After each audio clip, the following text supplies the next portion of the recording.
Добрым утром, это день номер 28. Я очень долго гонялся за этим гостем, чтобы взять интервью. Наконец, я его догнал. И без промедления хочу представить в студии Стутишил. We are working with Stutishila. It's day number 28. So what's happening? Why are you not running? Good question. I think there are like physical explanations why. Like it was dramatic start, heat wave, high humidity, then rains, and everything pretty much knocked out my kidneys and liver. But now it's more interesting. I think now it's when you realize that your goal of finishing 3100 just fade away. It's more kind of psychological matters to find a motivation. Like I don't know, like engine is broken, just don't have the energy to run. And one story, like before the race, I did this CAT scan, the tube scanner for internal organs.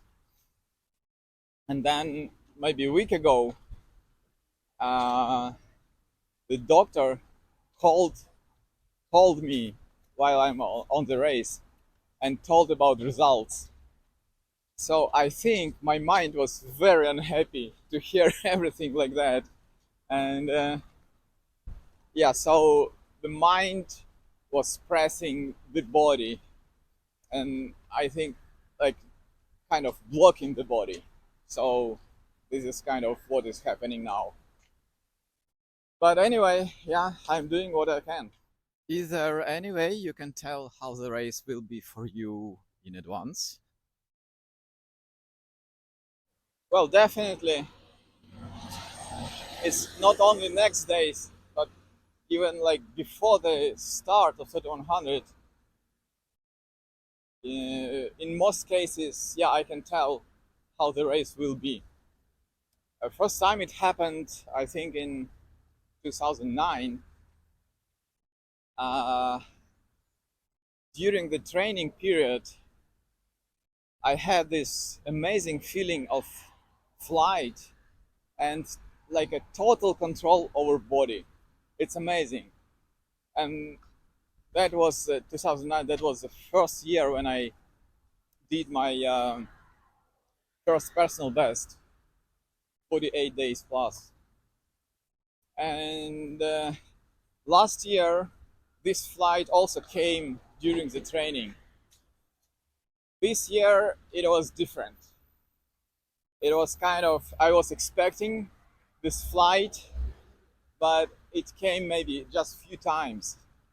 So even from this, I could tell that the race would be difficult. But anyway, I started. What race was most dramatic one for you? I think 2010 was the most dramatic. As I said, in 2009, I established my personal best. I was very happy. And 2010, I started even faster. So, like the first 20 days, I was ahead of my personal best. But then the knee pain developed, and it ended with a knee torn ligament. So I stopped on a day number 24, and it was so painful. Really, I cannot even walk. I think that was the only year when I was on crunches. So yeah, I cannot walk. I was on crunches, and I think this is historical picture how I ended up on crunches on 3100. But nevertheless, I recovered, and next year I ran again. What was the brightest race for you? The brightest and most happiest so far was 2014, when I did my second personal best. It was amazing year of just when I had a nuclear energy. And it was interesting that by the end, like 10 days before the finish, I checked my mileage with my previous personal best 2009, when I was like 5 years younger, and I was racing against myself from that time, and I won. So I established a new personal best in 2014. I was very happy to run like last full 10 days. I think 687 miles, something like that. So it was really nuclear power, and I was the happiest person to finish the race. Can you share your plans for the future? Hmm. Yeah, as in joke, if you want God to laugh, tell him your plans.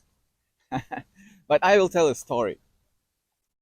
At one point in my life, I was looking for a job, so I applied for a big company, Procter and Gamble, and they had a pretty elaborate process of hiring with dozens of interviews, and I made it till the final interview. And at the final interview, it was more like a psychological thing.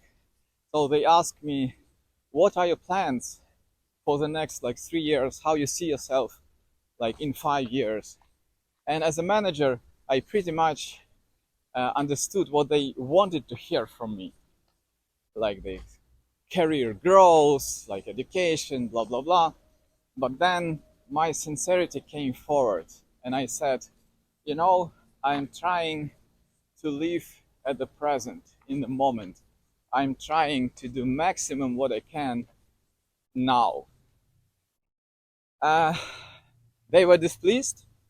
They didn't hire me, but at least I was frank with myself, and I stayed happy. So in my life, plans or visions coming from my meditations, and I have no idea what will happen tomorrow, but unfortunately or fortunately, I don't know how to say, like war in Ukraine, in my country, taught me that uh, you need to live, you must live today, because tomorrow everything can be changed overnight, or it could be no tomorrow at all.